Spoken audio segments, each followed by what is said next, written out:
Welcome to You Brew Kombucha. Today I'm going to walk you through how to brew a gallon of June. June is actually very similar to the kombucha culture. A lot of the steps are very similar to brewing kombucha. The main difference is in the culture itself. So the SCOBY or the pellicle and the starter tea that you use to ferment June is slightly different, although very similar to the kombucha culture that you use to ferment kombucha. The main difference between the two is that a kombucha culture feeds on any type of tea plus sugar, just plain white cane refined sugar. But the June SCOBY just feeds on green tea and honey. So that's the main differentiator, is just the type of nutrients that the culture themselves process over the course of the fermentation cycle to turn those ingredients into the respective products, whether that be kombucha or June. So it's actually very simple. The very first thing you'll need to do is acquire your ingredients. My friends over at Fermentaholics actually shared a June SCOBY with me, so I'm gonna show you from start to finish. If you're brand new to brewing June, this is what you can expect with the brewing process. So make sure that you have a quality June SCOBY that's specific for brewing June and not kombucha from a source that you trust. And I'll go ahead and add a link to this specific June culture down in the description box below, because I've actually brewed with this specific culture in the past and have had great results. So I definitely trust Fermentaholics. The next ingredient that you're going to need is some green tea. I always prefer loose leaf, high quality green tea over anything in a bag, just because if it's put in a bag, odds are it's going to be terrible quality tea. So I have some green tea here, and then just some basic store-bought organic honey. So we are gonna go ahead and get started with steeping. I'm going to grab my French press and just take a couple of tablespoons of this green tea. And this is actually a really beautiful quality green tea. You can see how the leaves are so full and beautifully green. So we're gonna add a couple tablespoons of this tea. Doesn't have to be super precise. And then this is water that I boiled a little while earlier, but it's cooled down a little bit, and that's actually intentional. You never want to brew green tea with straight pure boiling water, because that level of heat could actually make the tea bitter and more astringent. So definitely try to brew with something that's less than boiling. If you have a kettle that you can control the temperature of the water, I'd aim to brew at around 175 to 180 degrees Fahrenheit. So go ahead and just put some of this tea into, or some of this water into the French press with the tea, and it smells so good already. So we are going to let that steep for about 5 to 10 minutes or so.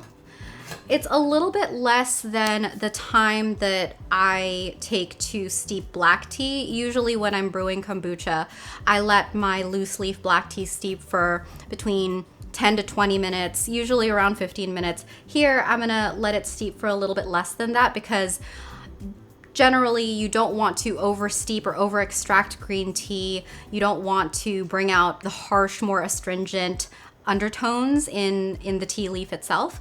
And because June is generally a lighter, kind of more effervescent tasting version of kombucha, and so you don't really need a lot of robust flavor from the tea as a foundation for the flavor of the ferment. So that's gonna continue steeping for about 10 minutes. And we are back. It has been about 10 minutes since we first started steeping this tea. So I'm gonna go ahead and strain it out. I'm gonna brew everything in this gallon glass jar, but what I'm gonna do before I go ahead and just pour this very hot liquid in the glass jar is to just add a little bit of room temperature water into the vessel. Adding a little bit of cooler water in the vessel will just make it so that when we add the hot water in there, the glass isn't shocked by the extremely hot temperature, and that'll just prevent it from cracking and breaking.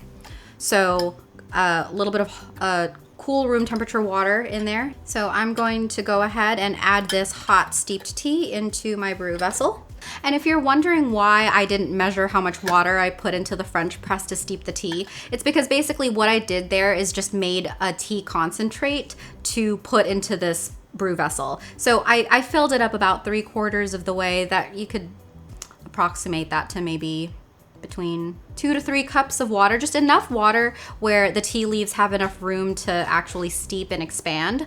But the measurement of the water doesn't matter as much because we are going to dilute it with more room temperature water once it's in the brewing vessel. But that's why I didn't measure that super precisely. So what you have here is some hot tea. It's still pretty hot, pretty warm, and that's intentional. I didn't put all of the cool water in the brewing vessel because I basically wanted this liquid to still be warm enough to dissolve the honey that we're going to add into the brew. For each gallon of June, you want to use a cup of honey. So I'm just gonna go ahead and squeeze some of this honey out until we have a full cup. And that's going to go into the brewing, just using a spatula to get every little bit out of there. And look at how beautiful that golden brew is. And then just go ahead and stir it around to fully dissolve that honey.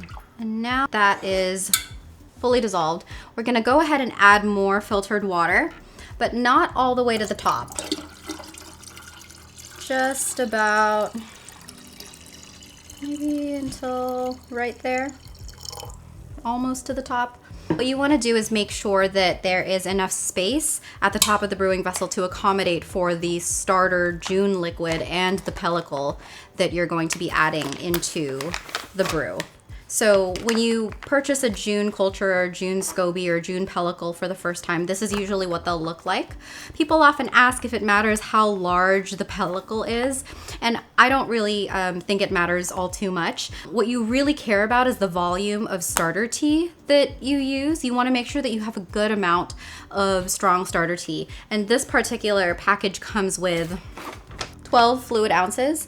If you can find any that give you between 12 to 16 fluid ounces, so 1.5 to 2 cups of liquid, that would be my recommendation.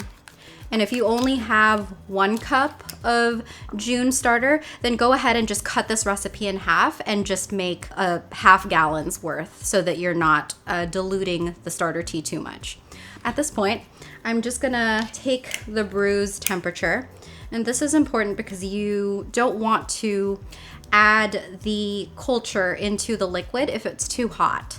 So if it's too hot, say if it's above around 90 degrees Fahrenheit, then that could kill the live bacteria and yeast cultures that reside in the SCOBY. So we are at 88. So we're gonna go ahead and pour the liquid in and just add the SCOBY. I'm just gonna go ahead and give it a stir to make sure that it is well incorporated. And that's basically it. I'm gonna cover this with a clean cloth and a rubber band and just let this sit at room temperature for about a week or so. So I'm gonna try to keep it in an area of my house that is between 70 to 80 degrees. That's the ideal fermentation temperature for both kombucha and June SCOBYs. There are some slight variations between the two, but I generally find that I'm usually brewing both kombucha and June, and I'm not about to, change the temperature for one brew versus another. So I keep them right around in that range. And it doesn't matter whether the pellicle, that little SCOBY mat at the top of the vessel, it doesn't matter whether it stays at the top, whether it sinks or floats, it doesn't really matter. It's not an indication of anything good or bad in terms of the fermentation process. But what you might find is over the course of time, you may see a new SCOBY, a new pellicle forming across the top of the brew. And so we'll check back in on this in about a week or so that you can see how it's progressing, and we'll give it a taste, and at that point we'll see if it's ready to drink and bottle and move on to the second fermentation stage. So we're just gonna let this sit at room temperature for about a week, and then we'll check right back in. So I'm just gonna give it a quick taste, and it's ready to bottle. So I'm just gonna give it a stir, and I'll make sure to reserve the pellicle and about a couple cups of the liquid to use for my next batch of June. We can just save this in a jar. And from here, I'm just gonna pour it into a pitcher to make it a little bit easier to pour into my bottles. And then I'm gonna flavor some of it with passion fruit pulp. And I'll fill my bottles up to the top with a flavored liquid and seal them up.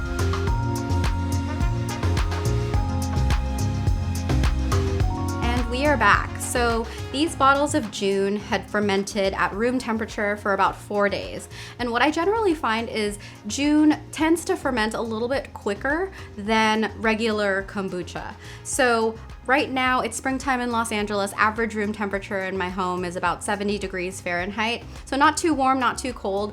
My non-June regular kombucha batches typically take about 6 to 7 days to get to the carbonation level that I like. Knowing that June tends to carbonate a little bit faster than that, I went ahead and refrigerated these after 4 days at room temperature. So we are gonna go ahead and just open these up and give them a taste.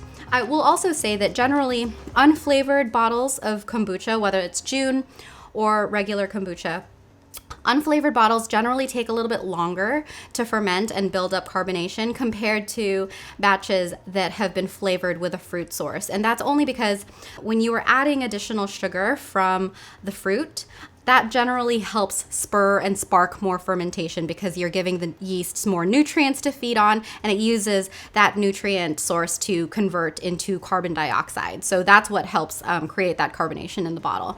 But we're gonna go ahead and pop the top of this passion fruit flavored one. Ooh, ooh, that is active. Oh my gosh, okay.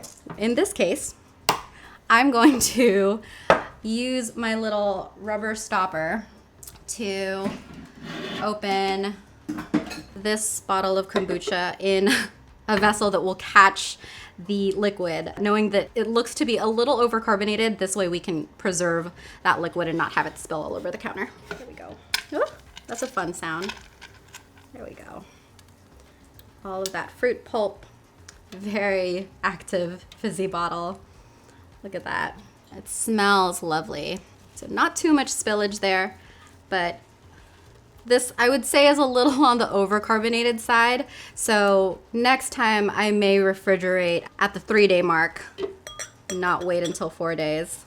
Ooh, but look at that. That is a beautiful brew. Mess aside. Got some of those passion fruit seeds in there. I love the crunch that passion fruit seeds bring. A nice, refreshing drink. Really delicious. So you definitely get that honey coming through, a lot more pronounced. Right after I tasted it during first fermentation, you definitely get the honey, but there's something about the additional fermentation and the added kind of acidity and the acetic acid that's produced during that fermentation process that I think just serves as a really nice contrast to the sweetness. So it's not sticky sweet, it's not sickly sweet, it's just a nice, very mellow honey flavor that pairs really lovely with the passion fruit. That is a good brew. Now we are going to test the unflavored version, and I'm not expecting it to be as carbonated as the one with passion fruit, but we'll see. We will see. Okay, a little bit of a fizz out there. Let's see. So not a lot of visible carbonation, but when I look at the top of the brew, I do see some very fine little bubbles coming up to the surface of the glass. So there is a little bit of carbonation there. So I think what I would do with this is just leave it at room temperature for a few more days to let that carbonation continue to build up. And again, that's totally fine to do. Even though this has been refrigerated, you can always take the brew back out at room temperature and continue to ferment it at room temp until it gets to that carbonation level that you like. I'm probably gonna let this sit at room temperature for at least another 3 days, because what I essentially did just now is I burped it. I'm very anti-burp when it comes to my ferments, and I have a whole other video on that. So if you're curious about why I don't like to burp my ferments, definitely check that video out. But what I've essentially done is I've burped this bottle of June. I've let some carbonation escape from it, and now it will still continue to carbonate and will still continue to ferment if I leave it at room temperature, but it's just gonna take a little bit of extra time to do that because I've let some of that carbonation escape. But Either way, it is all part of the home brewing process. It's a totally normal, natural part of just figuring out how your particular scobies and your particular cultures work. But as you can see, there was a demonstrably large difference in carbonation levels, even though this was made from the same batch, same ingredients. The only difference was that we added passion fruit to one of them, and that resulted in a very highly carbonated brew. And I think it is because the enzymes and the added sugar in the fruit definitely gives the yeast and bacteria something to feed off of to create that carbonation. So that's why I generally like to flavor my kombucha, not only because I enjoy the flavor of fruit in my kombucha, but it also does help with building up that carbonation that I'm looking for in my batches. Wow, that is honestly perfect tasting June to my palate. If you like honey, if you're a fan of the flavor of honey, you'll love June. I don't brew it quite as often as I brew kombucha, only because I don't have as much honey in my house as I have just plain white cane sugar. And because it does depend on honey as its kind of sugar source, I generally prefer to just brew a batch of kombucha. And then if I want to flavor with honey, I can always just add honey during the second fermentation phase to flavor it without necessarily using honey as the main food source for my SCOBY. But I do maintain a separate kind of hotel for my June culture. So this is the June culture that I use to brew both of these batches of both unflavored and flavored June. And what I've just done, rather than start a new gallon batch over right after I bottle this, is I've just basically kept 2 cups of the unflavored June in a glass jar along with the pellicle or the SCOBY, and I've just kept it I've just covered it with a breathable cloth and a rubber band. So this is just sitting in kind of my fermentation station, waiting for me to pick it back up and start brewing another gallon of June. And that's what I really love about both the kombucha and the June ferments, is that you absolutely could, right after bottling and flavoring, you could brew another gallon batch of it and keep brewing. Or if think this is enough for now, I'm going to wait until I get through these bottles before I start brewing again, you absolutely can just let it hang out at room temperature for as long as you want to, and then it'll continue fermenting and it'll continue acidifying at room temperature. But that's actually perfect, because the stronger this starter tea becomes, the faster it'll acidify a future kombucha brew, and the faster it'll drop that pH down below 4. It'll make it basically an inhospitable environment to mold and other harmful pathogens. And so this is just going to continue to ferment, and it'll be ready and waiting for you whenever you do decide to start brewing again. So it's a really flexible type of ferment to your lifestyle. You don't need to feel like you're constantly on this continuous brewing cycle where you have to keep brewing kombucha, otherwise it'll get too sour for you. So it is definitely adaptable based on your kind of consumption levels of the June and kombucha. I hope this was helpful. Thanks for going on this journey brewing June with me. If you have other questions about the kombucha brewing process, the kombucha is actually my specialty, and it's what I brew more frequently than I brew June. But I have a whole wealth of other videos covering different topics related to kombucha brewing. So definitely check out the videos on my channel, and you can find a full list of all the topics I cover and more in-depth guides and a list of all my recommended brewing materials at my website, youbrewkombucha.com. Happy brewing!